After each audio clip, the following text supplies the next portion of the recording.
British concert pianist Kathryn Stott enjoys a very busy career playing solo concerts and chamber concerts all around the world.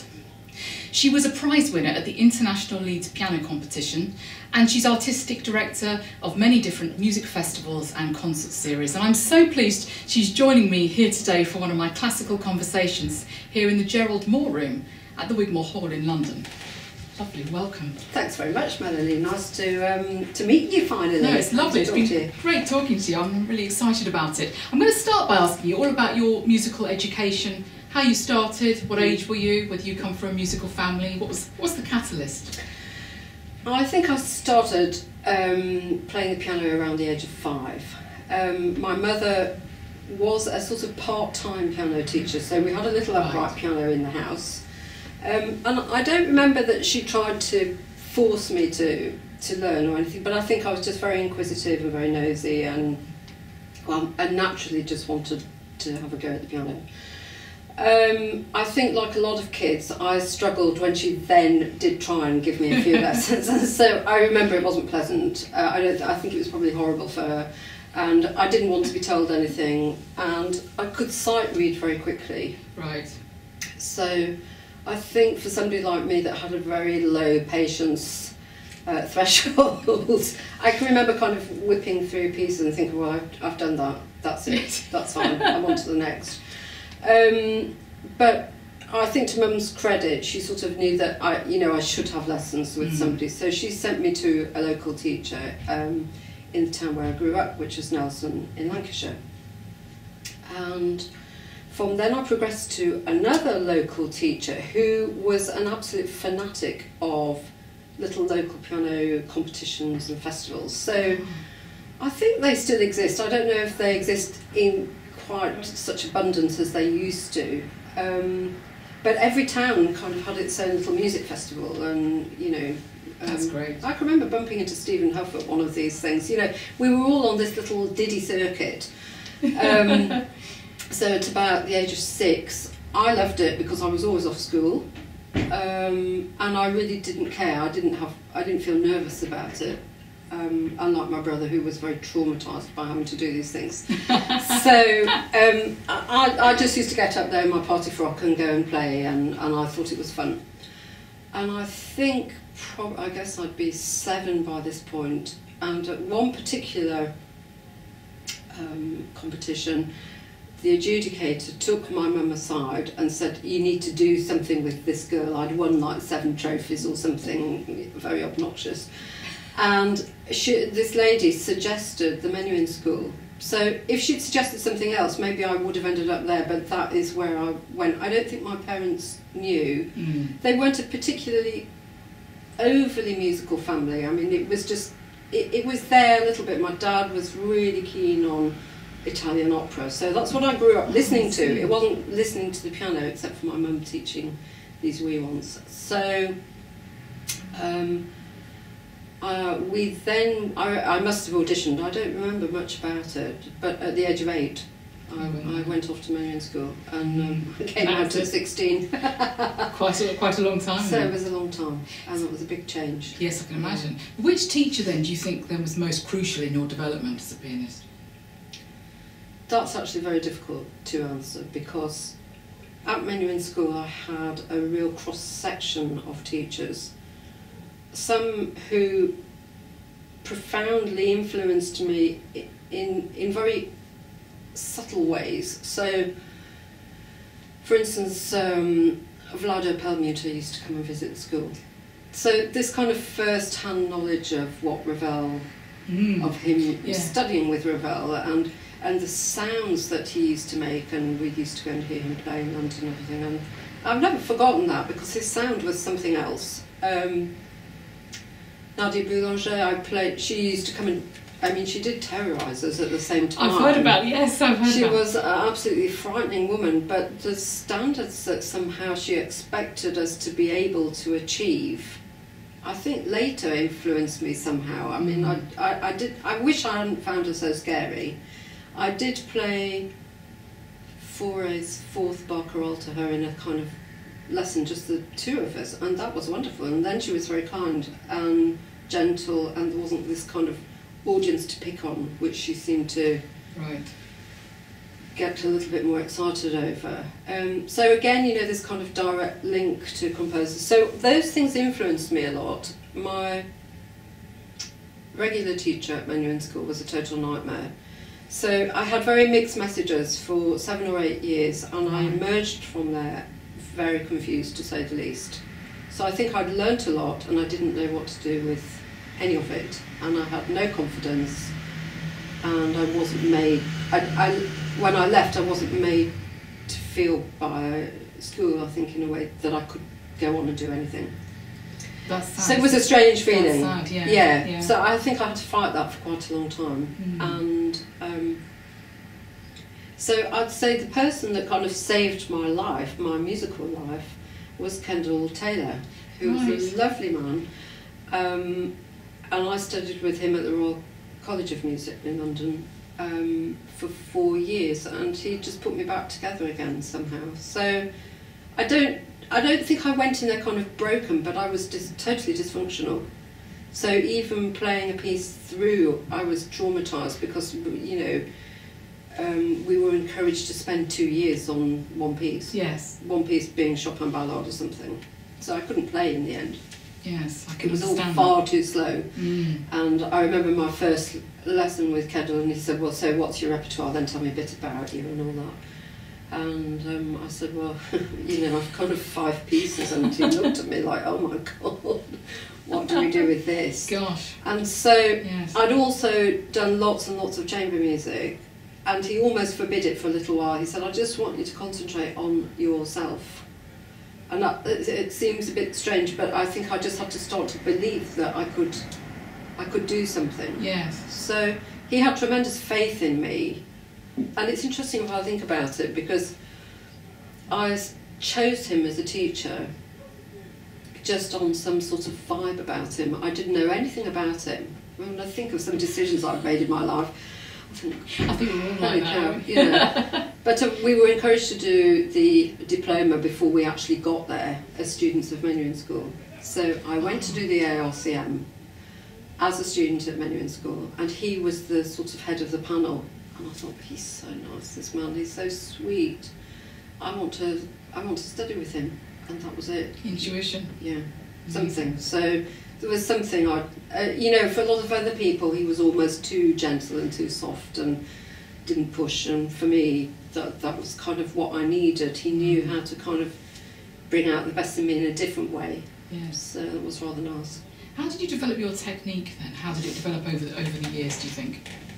Well, another aspect of studying at Menuhin School was that we had a number of French teachers used to come and visit. This is what caused all the ruptions with my regular teacher, who, you know, couldn't cope with all these different influences coming in and different methods, which is fair enough, you know, so it was very confusing and difficult for her. And one teacher that used to come quite regularly was Marcel Champy. So he's a kind of Cortot descendant. Right. And so Champy had kind of made up a whole way of studying technique. He had his exercises for everything, for leaping from da-dum, you know, like that, to sort of wrist staccato, and but everything was very finger orientated. There was no weight there. So Barbara Kerslake, who was the lady I had lessons with twice a week, always used to make us play the beginning of the Tchaikovsky to get weight. You know, it was 10-year-olds. So there was that, and then there was him sort of with multicoloured felt pens telling us how to do, you know, how to work on our techniques. And that, I think that was the confusion, because his was very much one way, hers was very much another. And they were both fantastic things, but nobody thought you might need a little bit of both at the same time, might be useful. So I think my fingers were highly trained early, and I do remember doing doing many scales, but I remember doing quite a lot of etudes, and then later sort of finding technical things in the piece to practice rather than just doing an etude for the sake of it. Yeah. When you were a prize winner in the Leeds, how did this shape and change your career, because it was a huge competition Yeah. to win a prize in. So it must have really developed your career in a way, or helped it in I this had way. no career until then. I mean, basically, it wasn't overnight. Really? Totally Wow. overnight. I was still a student. I was 19, and Kendall Taylor said, "Well, you know, look, I want you to have a go at this." I mean, it was absolutely his idea. I don't think I had any aspirations about things like that. I don't think I was very competitive by nature either, so Okay. I didn't like that kind of. I still don't like it. But he thought it would be good for me to aim for something, and so we went into it. I mean, I say we because it was a kind of joint effort, just as something to strive for. And he said, you know, with a view to maybe doing it again later. Anyway, so perhaps I was particularly relaxed because of that. Yes, yes. I think I excelled in the semi-final round, which in those days used to have chamber music part to it. So you had 45 minutes doing solo recital, Mm-hmm. and then you had to prepare a piano quintet, and you were introduced to a quartet, you know, a couple of hours earlier or the night before, something like that. Right. And you had a very quick rehearsal, and you chose 2 movements, and you prepared it like that. Well, that didn't bother me because I'd been brought up with all these string kids, and I think for a lot of people that was, you know, kind of make or break moment. Yes. So I kind of sailed through that, and then, oh my God, I found myself in the final, having not really completed my learning of the Emperor Concerto. Because, you know, when I was sat at home, I thought, I really won't be doing this. And I genuinely just didn't expect to be in the final. I know I sometimes hear people say that, and I thought, oh God, this sounds a bit cliched, this. But I really just, in my heart, didn't think I might get that far. So I was absolutely terrified. I can imagine it. Really terrified. I don't think I'd ever played it through. Wow. It wasn't really committed to memory, and that's never been my favourite thing either. So I remember just thinking, oh my God, I've just got to survive. It was live on TV in those days. That's right. And so it went okay, and I really didn't care, you know. I wasn't after that first prize. I just didn't want to make a complete idiot of myself. And so I don't remember one note. I didn't remember one note of how it went. I can imagine, yes. You know, I kind of just went into this kind of automatic. I was very, very nervous. I'd never played. No, nervous not the right word. I had played with orchestra, but only once or twice. I mean, a few amateur orchestras maybe. So I was so inexperienced. So yes, I got 5th prize, which was great, and I was very happy with that. And, you know, the next day I had an agent, and Wonderful. I went from, you know, no concerts, or 2 or something, to 90 concerts a year. And I think I'd given 1 recital before that point. So this was a learning curve of the most massive degree. I can imagine. And I'm still nervous for people in competitions because of my own experience. Yeah.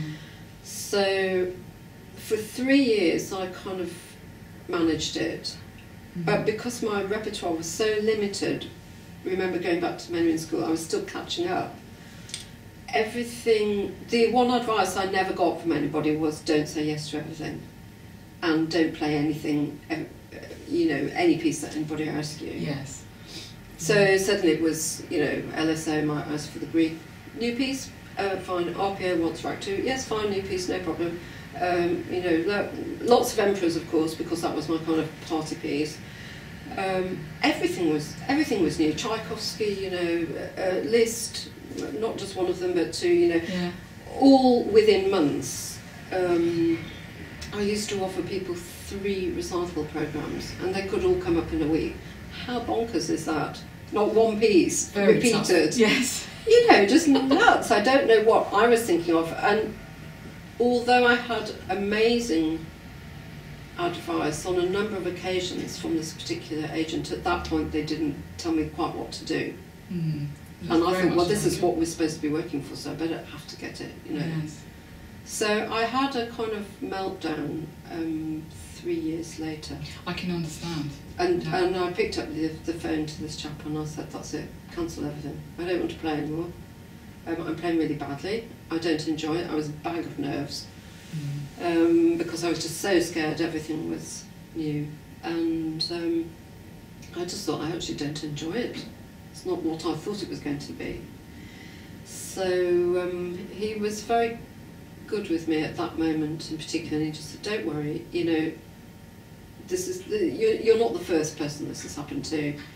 You'll be okay, just pick up the phone when you want to start again. I'll deal with everything, forget about it. And I just said, I won't be picking up the phone, but anyway, thank you very much. I was absolutely adamant, I can remember it. And I just messed around for 3 or 4 months. I don't know what I did. People often say to me, well, what did you do? And I say, I don't know. Had a rest. I probably had a rest. Yeah. I did nothing. Mm. Which, if you think about it, I'd been playing since I was 5. We worked very hard at school. Mm. I had very long days, and I'd gone straight from... Yeah, it was just a non-stop. I think I just needed a break. Well, people don't realise how difficult it is to be a concert pianist, and sometimes you just need to switch off, I think. And you just also need to think about what it is you want to do, and it takes a moment like that. So it's not an unusual thing, it happens to lots of people, but it's traumatic at the time. I can imagine, yeah. And I just sort of thought, well, you know, I will never feel like that again. No. I will make sure I don't feel like that again. Well, my next question, though, was you coach a lot of young pianists. Do you advise them to do competitions, or do you think there's other better ways of establishing a career now? I think it's really difficult now, because I'm not sure that competitions are the answer anymore. I think times have changed. And since I was, you know, in Leeds, it's very difficult because, of course, I've just told you that overnight my life changed, which is the one thing everybody wants. That's they want right. to go from nothing to, you know, having a career, and here I am 30 years later, and it's very hard to sort of say I don't 100% believe in them, but I think, I'm not sure they have the impact that they used to do. There's so many, aren't there? I think there were so many competitions and so many pianists that everything is kind of slightly diluted. Yes. And the marketplace is different. So I don't know. I'm not sure that everybody remembers who these great prize winners are anymore. I mean, you know, of course there are exceptions, but I don't think you can have 6 prize winners, let's say at Leeds, for example, and all of them be doing very well. It's not a guarantee of something that's sustainable anymore. And I think before there was a bit more of a guarantee, and then it was up to you, at least to get started. And now some people don't even get really started from it. Yes. So I don't advise people to go in for competitions. If they want to, I support them, and I try and give them help, you know, about what it might be like and how to prepare the best you can, and not to make a mistake like I did and be unprepared for what might happen. Sure. Because you never know. Never You know. know, they're very unpredictable things. I want to ask you about your interest in tango and Latin dance music, because that's not that mainstream for a classical No, not pianist. really. So how did that come about? Well, that came about through my great friend Gerald Moore, and I think he'd made maybe his first trip to South America. And we'd been friends for a very long time and already been working together for years and years and years. And he rang me up one day, which he didn't, you know, even now he doesn't do that often. And he said, I've got to tell you about this music that I've heard in Buenos Aires. And I thought, what is he on about now? And he said, I've heard the music of Piazzolla, it's just the most amazing thing. And at that time, it was only just taking off, and I didn't really know, I didn't know who he was. I didn't know anything about that whole culture. And he said, I think we've got to play something. So he sent me the music, no, I got it maybe, of the Grand Tango for cello and piano. And it was such a foreign language. I can imagine that, yes. I mean, first of all, it's actually quite a strange piece to get your head round, but it was such a foreign language, not having heard anything before or known anything. I just didn't get it. I remember reading it through myself, thinking, I'm sure there's something he knows about that I don't, but I don't get it right now. So the next time we met, I think then we played it together, and he told me a little bit more about it. And then, as it happened, he made a CD of Piazzolla's music with various tango musicians, and him and I recorded that particular piece. And the producer and there was an arranger for the other pieces were there at the sessions, and they said to me, you know how to play this. You're good at this tango stuff. You know how to do it. So I was kind of a bit encouraged then, and they said, we think you ought to play on a couple more tracks with members of Piazzolla's quintet.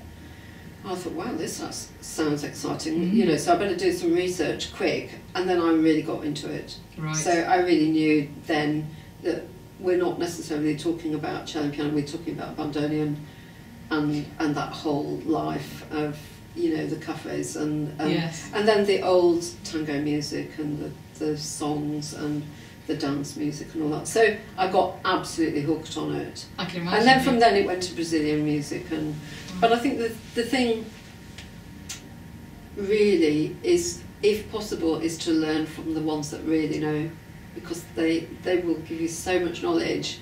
And I know both Yo and myself, we spent hours with these people, just letting absorbing everything, absorbing it, and just letting them just tell us about what it's all about, and the rhythms and all the different kinds of music you find in South America. And it's just it just opened up a whole new world. And then I discovered lots of other composers, and quite a number of them that had also been to study with Nadia Boulanger, wanting to slightly escape. Piazzolla's one example. He wanted to escape his tango roots a little bit, and he didn't make brilliant progress with her. And at some point, I think she was a bit frustrated and sort of said, look, what else do you do? And he rattled out one of his tangos and just said, that's what you should be doing. And there are a couple of other composers. And I remember as a child going to hear Rubinstein play, and it was quite common, for him to play South American music. And even if we're not talking about the tango, but Ginastera and Villa-Lobos and all these composers that kind of went out of fashion a little bit. So it's nice that, it's just, I like being interested in lots of different things. Yes. Well, I was going to ask you, you've recorded all of Gabriel Fauré's solo piano music and a lot of French music. So what attracts you to that sound? I think it does go back to my school days. There's something that's just absolutely sort of imprinted in me about, I think with Fauré it's very much about the harmony, rather than sort of trying to. I don't think of him in this kind of impressionistic way that I might approach Ravel or Debussy or something like that. I just don't think he's connected to that. But I find his harmonic language absolutely fascinating, and I'm never bored by it. And he does, it's this kind of twisting things, as if there's some sort of long piece of chewing gum or elastic or something that is just never ending, but it's quite hard to get your head around some of it. Some of the later music, it's really not immediate, but I used to wonder why a lot of people didn't play his music. I think now it's changed a lot, but I think some of it's not very easy to sight read. No. And so you read it through, and it's often 6 sharps or 6 flaps, and lots of double sharps and things in the middle of it, and you think, where is this going? What is this? And so I think, I think it's problematic in that sense. It sort of needs an investment of time. The early pieces are much kind of immediate. But I found when I first started playing Fauré's music, everybody used to say, oh, Fauré, yes, the Requiem. And then that was it. It probably stopped there. But I think he will always be my sort of somebody I'll always come back to. I can't not play it for very long. Yeah. You played a huge amount of chamber music with fantastic players. You mentioned Yo-Yo Ma. Do you prefer that, do you think, to solo music, solo performing, or would you prefer chamber music? Or how's your time split? I think it depends which year you ask me. So at the moment, no, I mean, I think all through my career I sort of slightly changed my mind about what I want to do, and I've had certain periods of time where I think I don't want to do any more solo stuff, because I actually like sharing my life with somebody. So because I think the life of a solo concert pianist can be incredibly lonely. Very lonely, isn't it? It's so lonely. Yeah, so there's the playing thing, and then there's, we're here at the Wigmore Hall you know, those moments of sort of waiting backstage on your own to go. It's quite, you know, it's not the easiest to kind of always be able to lift yourself up and carry everything, and then just be travelling, and then also with the concertos, I was often very frustrated that it wasn't really how I wanted it to be. I think I found it difficult to kind of march in to an orchestra of 80 or 90 people. I had no idea who they were. They are strangers, and make something happen in a very short space of time, win them over, personally, musically, a conductor who might have his very strong opinions. And often I just came away thinking, I didn't feel good. I didn't somehow, couldn't kind of boss the situation in a way that it would go the way I wanted it to, or we would make music together. Because you get a very short rehearsal very time, short, don't you, really? Very short, and sometimes it was hideously short. You know, sort of 30 minutes. You know, I can remember on the day of a concert, and you think this is just nuts. So there've been times when I've really gone away from that, and then I just thought, I just want to do chamber music. And then after, you know, I sort of do that kind of thing for a couple of years, I think, you know, it might be quite nice to just play that. And then sometimes it's nice not to have anybody around. Yes, and just, when you've been playing a lot with us. And then just do your own thing, and actually not have to take care of somebody else or consider somebody else or have a kind of musical dialogue with somebody. Just do your own thing. So I think chamber music will always be a massive love of mine. So it's probably, I'll never escape that. So it's probably a bit more the bias on that. Yes. And then now, I don't play solo things unless I'm interested. That sounds awful. No, I can totally get But do you know what I mean? Yes. It's like, if it's somebody I want to work with, say a conductor or an orchestra, or it's a piece, I sometimes just think, I'd love to play that again. Or I've never played it and it came up last year. I happened to say to somebody, I've always wanted to play Rack 4, that's maybe one of my regrets that I never did it. I'm not talking as if it's all over, isn't it? But you know, you sort of think, well, your opportunities might get a little bit less to pick and choose what you might want to do. And they happened to mention it to an orchestra, just kind of in passing, and the next minute a date came up, and it's like, oh my God, now I have to learn it. You have to learn it. Played the first chords and that was it. But you know, that was thrilling. I mean, it was just amazing. It took over my life for so many months, and it was fantastic. It was like a new challenge, and I never thought that would come up. So you never know what, you know. So I've learned to not say never. Perhaps that's what I used to do a little bit more. How did the role of artistic director come up? Because you've been artistic director for quite a few different festivals. So is that always something you've wanted to do? Yeah, I think so. I think that actually started with Foray in 1995, and it was an anniversary year, and I thought, nobody's doing anything, I'll have to do it then. So, you know, I have been like that on and off in my time. It's like, well, if nobody else is doing it, I'll get on with it. So I organised a whole festival. I don't know what I was thinking of, because finding the money for that was... Yeah, time to organise it too. Yeah, there were 12 concerts, 4 with the BBC film, and 8 chamber concerts, you know, with amazing people. I remember Jean-Yves Thibodeau coming to play, and Raphael Oleg was there, and Sarah Walker came and sang songs, and it was great. It was brilliant. Yo-Yo came and played, and I don't know, it was massive. Wow. But you know, we're talking about massive forces here. Yeah. So I had to find the money. So that nearly killed me. And you know, you don't make money at things like that. But it was a lesson in what it took actually to promote something.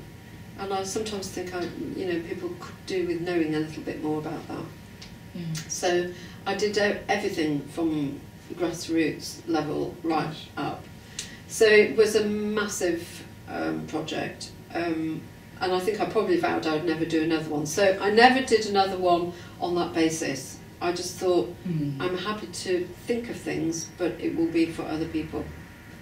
So it's not going to, because that was actually ended up being a personal cost, and so that's never good news. No. So I think as a result of that, Bridgewater Hall asked me to think up something for the millennium. and then I came up with the idea of the piano festival, and we did that for a couple of years. We did it in 2000 and 2003 and had about 50 events. So I've not always done small things. Gosh, that's a lot. It's a lot, but that was great, you know, because we had the piano in all its genres and jazz, and we had tango musicians come over from Argentina, and there were things for children, and some new artists came and played, and then very established people. It was a total mixture, but it was really good. It really took over the building, and that was great. Yeah.